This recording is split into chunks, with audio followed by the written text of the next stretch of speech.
Hey everyone, how's it going? This is a Binance versus Crypto.com video and which one you should go for. So the main things that you should note over here are the regulators. Binance has way more regulators than Crypto.com.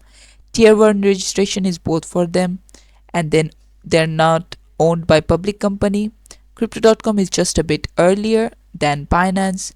And then the execution types, all these things, these are very normal things. Now when it comes to features, if you are an MT4 or an MT5 user, Binance or crypto is neither the way to go because none of them support it.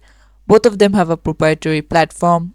Only Binance supports automated trading. So if you're on the crypto, then of course, if you're going for automated, then it's not the option. Same for social or copy trading. And then both of them support DOM, and then guaranteed stop loss is available for none of them. Both of them can do scalping and hedging, things like that. And interest on margin is available for crypto.com.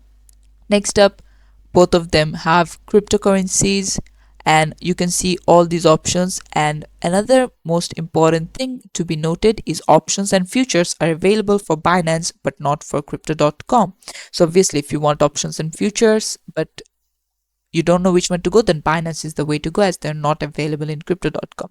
The average cost for Bitcoin, as you can see, it's from 0.018% to 0.1, and then for crypto.com it's 0.04 to 0.4%. And then there is a withdrawal fee for Binance, but the crypto.com is not being shown over here.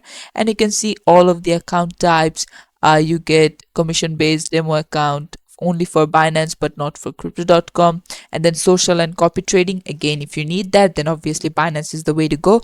Now these are some of the basic features that I just showed, and I think you should go for the one that suits mostly to your needs. And this is it for the video. Thanks for watching. Please leave a like and subscribe for more tutorials like this, and I'll see you guys in the next one.